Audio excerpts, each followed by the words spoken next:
안녕하세요. 수익으로 촉촉히 젖어드는 유튜브계 촉도사 암사만 촉선생입니다. 지난 8월 중순 주가가 많이 하락했죠. 여러분들 깜짝 놀라셨을 거예요. 자, 오늘은 이런 현상이 앞으로 간헐적으로 몇 번 더 생길 텐데요. 그 원인과 시기, 어떤 대처 방안이 필요한지 알아보는 시간을 가져보겠습니다. 그러기 위해서는 반드시 제가 7회 때 말씀드린 적이 있어요. 테이퍼링 두려워 마라 라는 주제로 그것을 한번 복기하는 것이 꼭 필요합니다. 돈 벌고 싶지?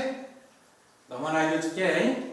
자, 먼저 코스피 일봉 차트를 보겠습니다. 자, 여러분들이 보시는 바와 같이 빨간색 박스를 제가 두 개를 쳐놨죠. 그 좌측 거는 제가 5월 말쯤 이제는 마에 3200포인트 박스권 상단 부분을 뚫을 것 같다.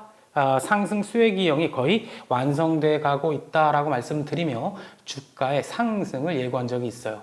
제 말이 운 좋게 맞았죠.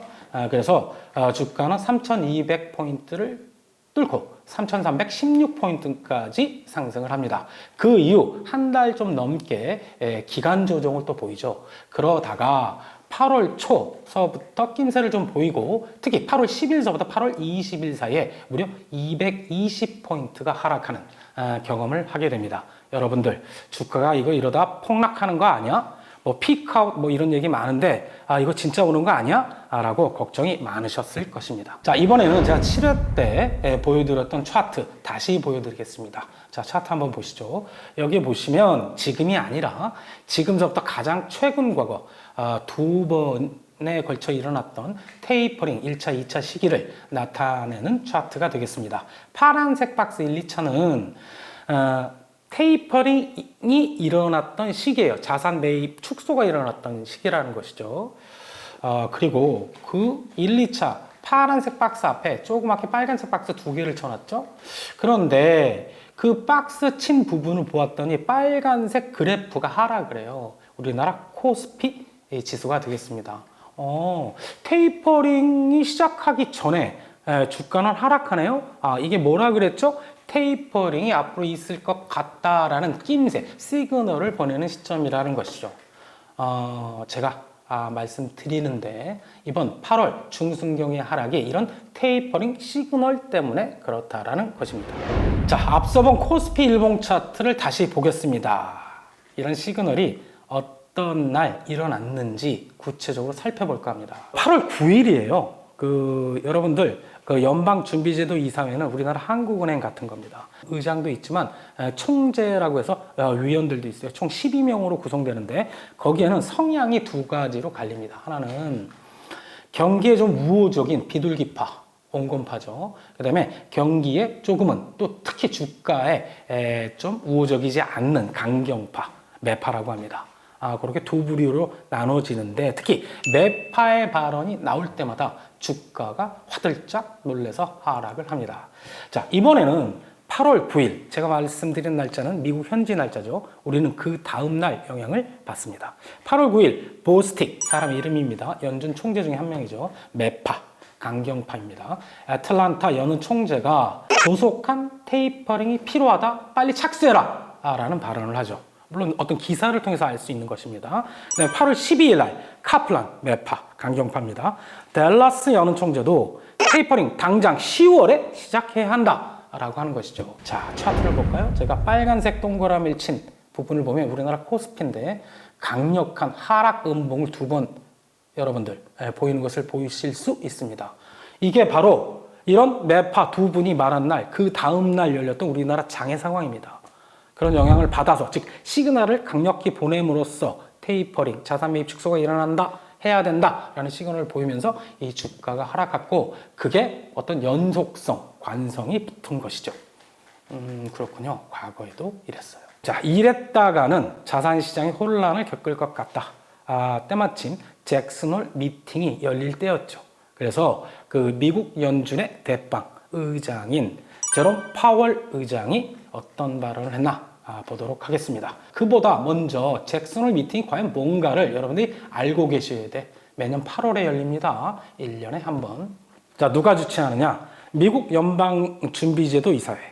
이게 왜 잭슨홀 미팅이냐 하면 미국의 와이오밍주가 있어요. 거기 잭슨홀이 있는데 그 이름을 그냥 딴 거죠. 거기에서 회의를 한다라는 겁니다. 자, 누가 참석하냐 하면은 세계 주요국, 뭐 OECD 경제 대국들, 중앙은행 총재, 그다음에 각 나라 경제 시장 전문가들, 그리고 미국 연준이 있죠. 연준의 주요 총재 등 직책자들이 참석을 하죠. 이번에 액면적인 주제는 불균등한 경제 상황 속에서 거시경제를 어떻게 펼쳐야 되느냐라는 것이었어요. 그러나 실질적으로 그 핵심 포인트, 가장 중요한 포인트는 뭐였냐면 중앙은행의 대장인 파월 미 연준 의장이 테이퍼링을 언급한다면 어떤 식으로 언급하냐라는 것이었죠. 제롬 파월 의장이 언급을 했어요. 잭슨 미팅이 끝나고 기자회견에서 어떤 말을 했는지 봅시다. 미국 경기 회복이 계속 지금 되고 있는데 그에 따라 자산 버블을 막기 위해서 연준은 자산 매입 프로그램 올해 내 축소하기 시작할 것이다. 테이퍼링이 이제 올 연말, 지금 시장 예측은 2021년 올해 12월부터 시작이 될 것 같아요. 하지만 지난달 7월달 미국 실업률이 5.4%, 그 전보다는 좀 낮아지고 있긴 한데 코로나가 본격적으로 시작되기 이전 2020년 2월 실업률은 3.5%, 그거보다는 여전히 높다라는 것이었죠. 그랬군요. 이런 말을 했군요. 자, 이런 말을 어떤 분석한 결과 그 결론은 두 가지로 축약이 됩니다. 첫 번째는 테이퍼링 이슈는 끝났다. 그걸로 인하여 테이퍼링 언제 있을 것이다, 없을 것이다, 이런 말로 주가가 큰 폭으로 하락하는 것은 어떤 그 이유로서 소멸되었다, 이벤트는 종료되었다라는 것이죠. 자, 다시 말해서 테이퍼링이 언제 시작되느냐 같은 그 이벤트는 주가의 하락 영향으로서 어떤 재료로서는 이제 소멸되었다라고 보시면 되겠고요. 그보다는 우리나라 매월 발표되는 수출 동향, 그리고 그 분기마다 한번 발표되는 특히 상장사 주요 기업의 기업 실적 발표가 중요하다라는 것이죠. 물론 미국 S&P 500이나 나스닥을 구성하는 기업들의 실적 발표 굉장히 중요합니다. 자, 그 두 번째, 우리 그 나라 중앙은행, 즉 한국은행 이미 시작했죠? 뭐죠? 사람들이 모여서 우리는 금융통화위원회, 미국은 FOMC에서 결정하는, 자, 미국은 아직 아니에요. 훨씬 나중에 할 거고 우리는 이미 기준금리를 올렸습니다. 0.5%에서 0.75%.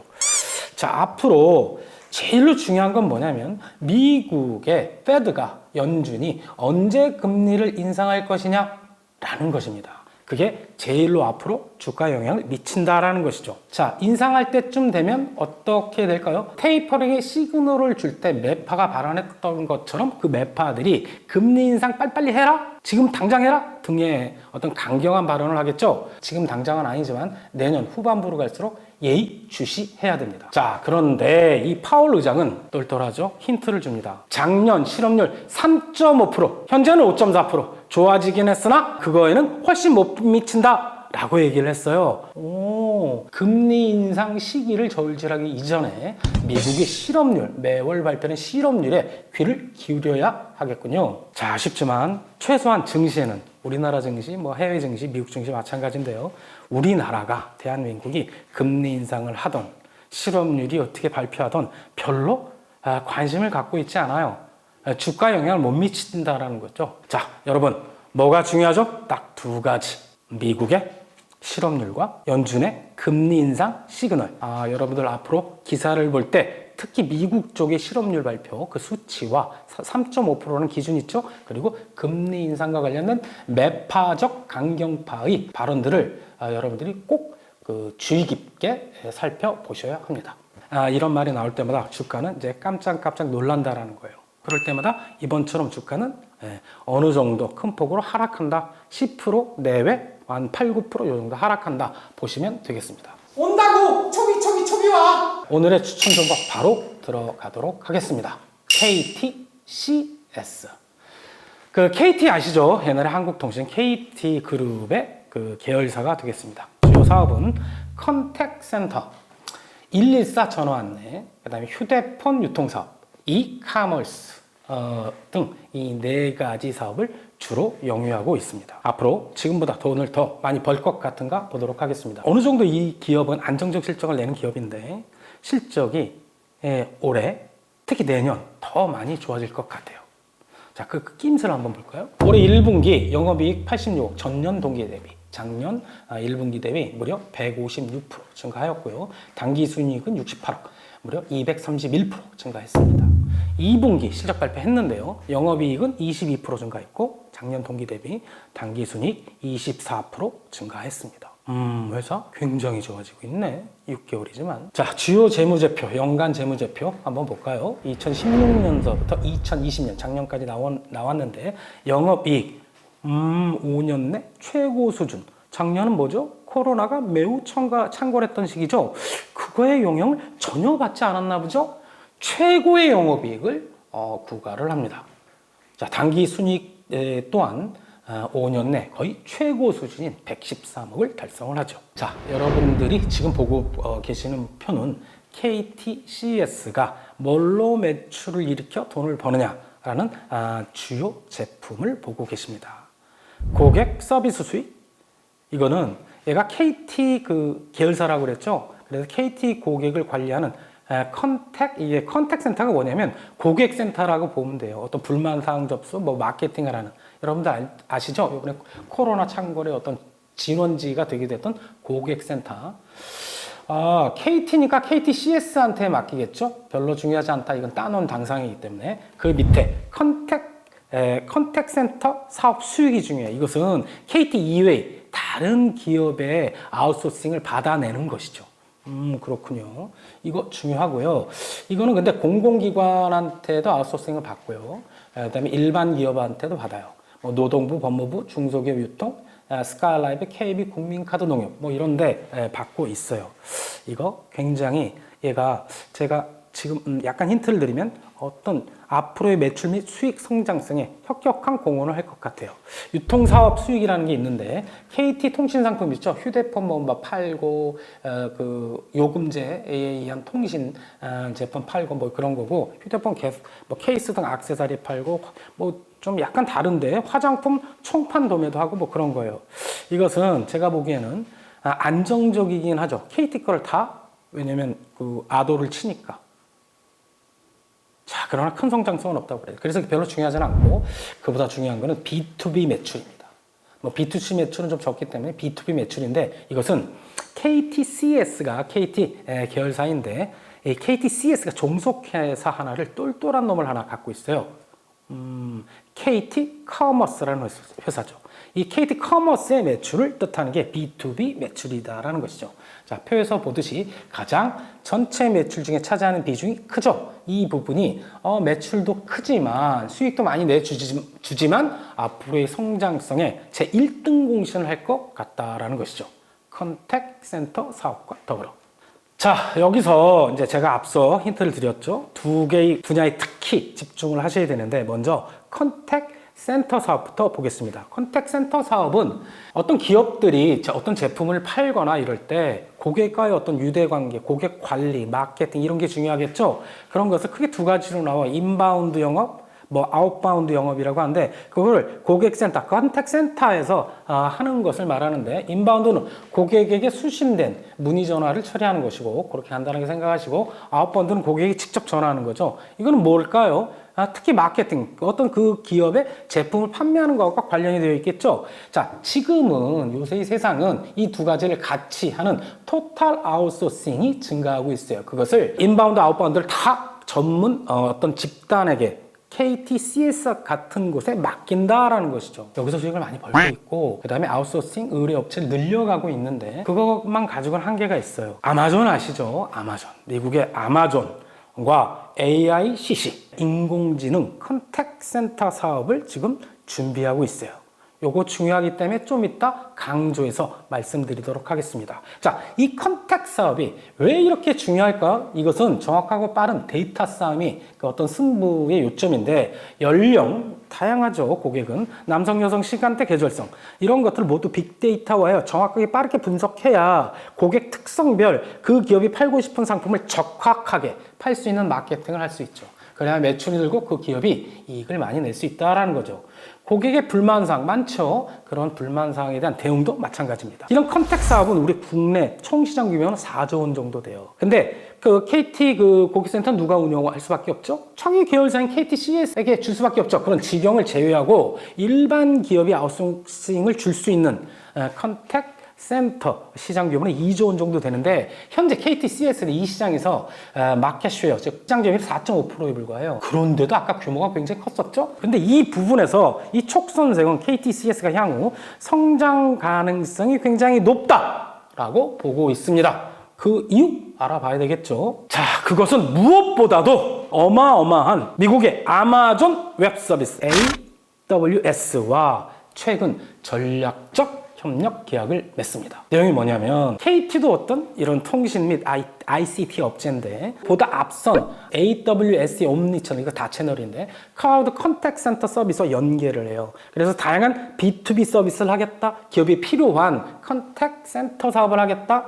플러스 인공지능 AI 솔루션 기술에 대한 연구를 공동 개발 추진하겠다라는 계약을 체결하죠. KT 목적은 뻔하죠. 좀 더 우리 국내에서부터 마켓쉐어를 늘리려고 하죠. 어디서부터? 디지털 플랫폼, 미디어 사업 뭐 이런 것들에 대한 사업을 확대하고 싶은 거예요. 그런데 KT도 바보는 아니죠. 역사가 깊기 때문에 기존의 능력을 갖고 있어요. 지금 현재 국내 최대 규모 290만 고객의 주로 어디서 운영하죠? KTCS에게 맡겼죠. 고객 콜센터 운영 노하우가 있고 AI, 빅데이터 여기도 할 만큼 했어요. 어느 정도 약간 기술력이 낮지만 그걸 했던 경험, 목소리 인증 채팅 로봇이죠. 챗봇, 가상 상담원 이런 다양한 솔루션이 이미 있긴 해요. 거기에다가 보다 앞선 기술을 갖고 있는 AWS, 아마존의 컨택 서비스, 이거 아마존 커넥트라고 하는데 이거와 연계하겠다라는 계약을 체결했다라는 거죠. 많은 데이터를 얼마나 정확하고 빠르게 정보화시켜서 그것을 마케팅과 연결시키는 게 향후 시장의 굉장히 핵심 포인트인데 참 지름길을 선택했다고 봅니다. 그래서 국내 컨택 센터 B2B 시장 기업들이 맡기기 때문에 B2B 기업 대 기업 시장을 본격적으로 이제 확장하겠다는 건데 올 하반기 이미 시작했는데요. 이에 대한 마케팅을 적극적으로 할 계획에 있습니다. 그 다음에 또 하나 제가 이거는 더 중요하게 보는데 B2B 아까 매출로 되어 있죠. 이거죠. KTCS의 종속 회사로 지분은 81%를 갖고 있어요. 회사 이름은 KT 커머스입니다. 이 회사는 통합 구매 서비스, 플랫폼 서비스, 기업 복지몰, 보험 컨설팅 이 네 가지 사업을 주요 사업으로 영위하고 있어요. 통합 구매 서비스가 뭐냐? 자, 이 온라인에 강하겠죠. 아무래도 KT를 등에 업고 있으니까 온라인을 기반으로 어떤 기업이 필요한 모든 그 기업의 본 제품을 생산하는 원재료, 그 다음에 그 뭐 사무실, 뭐 운영, 소모품 등 뭐 이런 것들의 모든 운영 자원 구매 관리를 대행하는 거예요. 그래서 보면 취급 품목에 거의 제한이 없어요. 뭐 공작기계, 배관, 오해기계, 통신케이블 이루 말할 수 없이 다양하게 온라인으로 구입할 수 없는 게 없기 때문에 자, 여러분들 표를 보시죠. 자, 기업이 KTCS, 특히 자회사 KT커머스에게 이게 통합 구매를 의뢰를 하고 대행을 시키면 어떤 효과가 나냐? 품목별 비용이 절감한다 이거예요. 절감이 된다 이거예요. 본인이 직접 구입하는 것보다. 자, 계산을 해봤더니 오피스 물품은 14.6%, 통신 물품 6.4%, 뭐 쭉 이런 것들이 그 기업 입장에서는 어떤 비용 절감 효과가 확실히 나타나죠. 안 할 이유 없다. 그런데 이 사업을 하는 게 KT 커머스만 있는 것이 아니기 때문에 얘가 경쟁력이 있어야 돼요. 자, 기본적으로 통합 구매 서비스를 대행을 맡기면 기본적으로 이 KT 커머스가 다른 기업 여러 가지 공동으로 구입할 수 있는 게 있겠죠. 그 기업은 여러 개지만 그 중에 공통적으로 구입할 수 있는 거. 여러분들 공부하시죠? 공동 대량 구매. 그 다음에 계속 그 제품에 대한 구입처와 오랜 시간이 쌓여있기 때문에 그 계속적 거래를 해봤겠죠. 좀 더 가격 경쟁력이 있다라는 것이죠. 그렇구나. 이건 기본적인 내용이에요. 그 다음에 기업 복지몰 서비스가 있는데 이거 제 친구들한테 여러 이제 회사 임원들 있는 직원들한테 물어봤더니 안 하는 회사가 거의 없을 정도죠. 대기업과 큰 공기업은 KT커머스에서 운영하는 복지몰 브랜드 이름은 아이베네입니다. 아이베네. 민영기업 및 공기업은 직원의 복지 및 보너스 지급 차원에서 운영을 하고 있다는 거죠. KTCS가 제공할 수 있는 복지몰 카테고리를 봅시다. LG전자, 삼성전자 전문관, 현대백화점, 현대백화점 물품을 다 살 수 있다는 거죠. 스포츠레저, 온라인 서점, 영화 관람권, 렌터카, 아주 많아요. 기업은 이 KT 커머스 이런 걸 의뢰를 하면 자기네 인사과 총무에서 관리할 필요가 없다라는 거예요. 비용도 절감이 되죠. 인력 확충할 필요도 없기 때문에 공동 구매를 해서 얘가 또 싸게 사주기 때문에 그렇구나. 자, 제휴 기업 입장에서는 직원에게 복지몰 포인트, 이 보너스 형태겠죠. 포인트를 줘요. 그걸 가지고 KT 커머스 복지몰을 통해서 자기가 원하는 아까 카테고리 다양하다고 말씀드렸죠. 그것을 복지몰 포인트로 사면 된다라는 것이죠. 아주 간편하더라고요. 그렇구만. 계속 가입하지 않은 이런 거를 이용하지 않은 기업들의 참여가 늘을 것이라고 보고 있습니다. 그 다음에 보험 컨설팅 서비스를 하는데 주로 손보 상품을 취급하더라고요.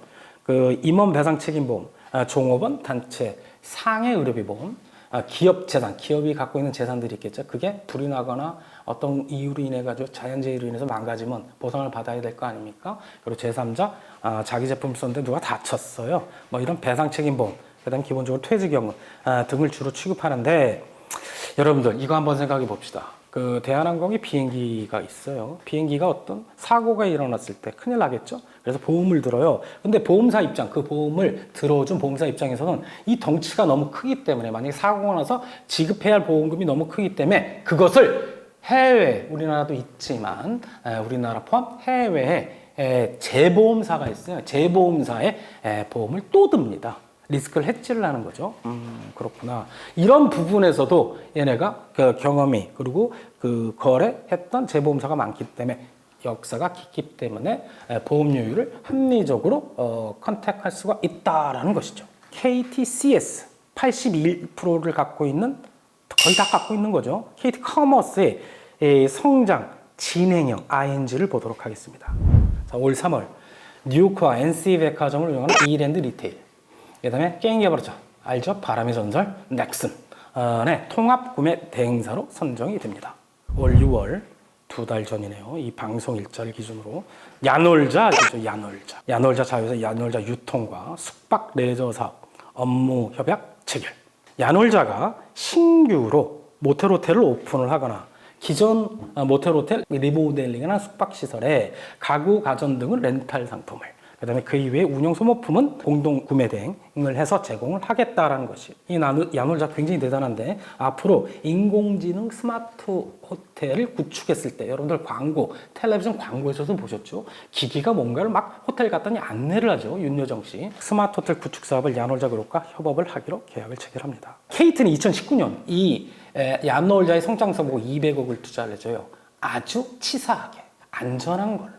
주식을 사주긴 사주는데 주식 이름이 상환전환 우선주 RCPS라고 하는데 이건 뭐냐면 주식인데 주식은 원래 만기가 없어요. 만기가 있어. 채권은 만기가 반드시 있습니다.